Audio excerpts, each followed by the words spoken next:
Column number 64.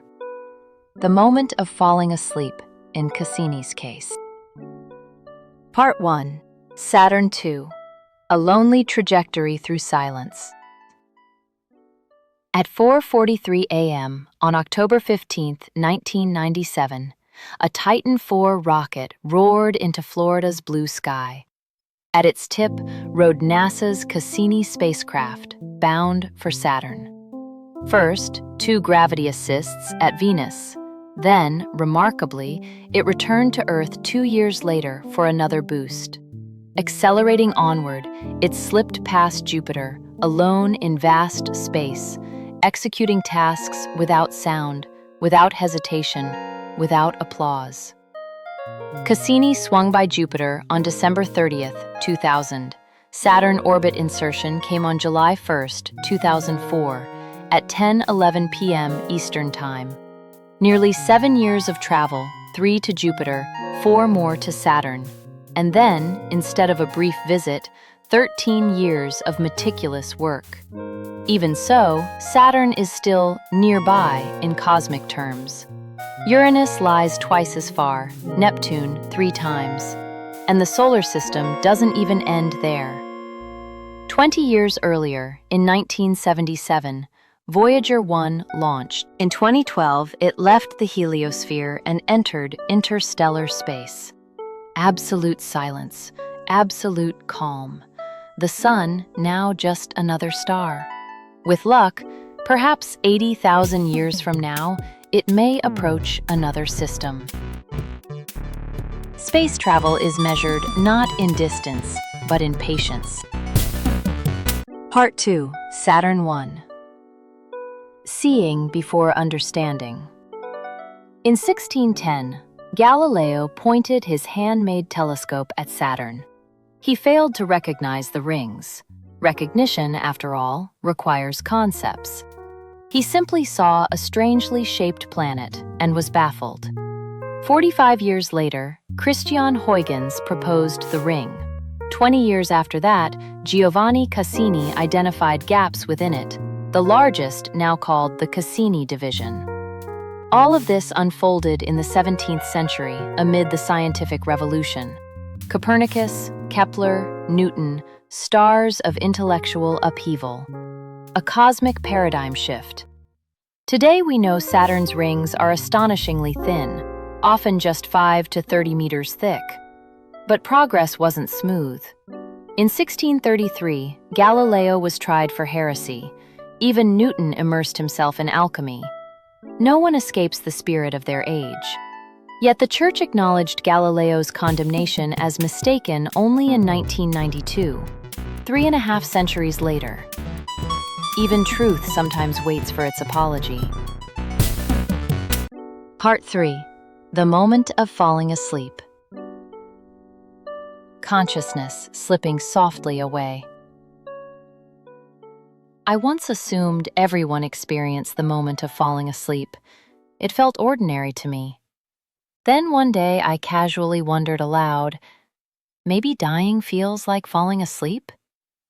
The reaction was immediate. Surprise, then laughter. Not at death, but at the moment of falling asleep. You know how consciousness sinks, disappears, resurfaces, then sinks again? That drifting threshold before sleep? I described it, but no one, 5 people I think, had experienced it. You can't know that, they insisted. After that, I never brought it up again. Around that time, I often dreamed of flying.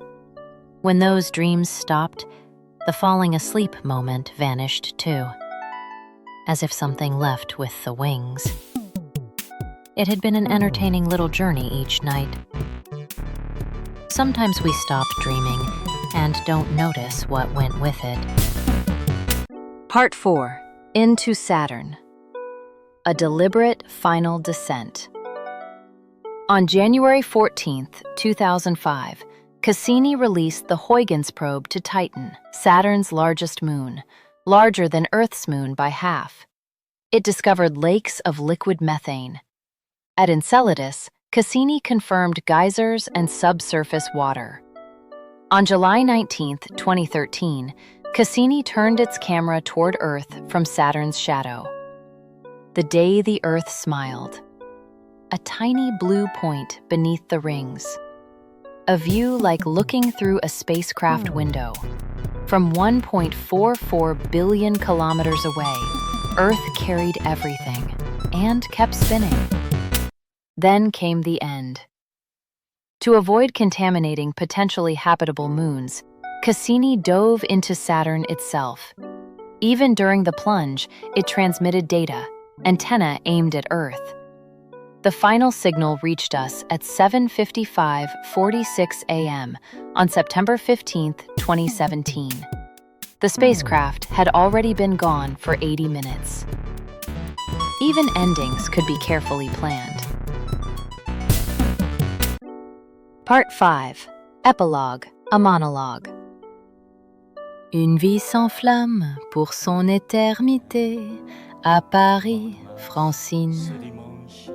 How did Cassini experience that moment? Plunging at Mach 100, dissolving into Saturn, what did it feel? At 6:30 a.m., it sent its final transmission. It likely functioned for another 45 seconds. Did it recognize its own end? Recognition belongs to consciousness. Consciousness implies self. What conditions give rise to that spark? In the end, we may all slip away, somewhere between signal and silence. Francine's case was far too sad. Tell the truth, and you can't be a good boy. Francine ne nous revient plus. Yes, yes, yes. A river runs through it. The flowing river never stops, and yet the water is never the same water as before. No one ever steps in the same river twice, for it's not the same river and they're not the same souls. Do you get it, huh? Nah, you don't, do you, huh? Shabba-da-ba-da-da-dee. Yeah,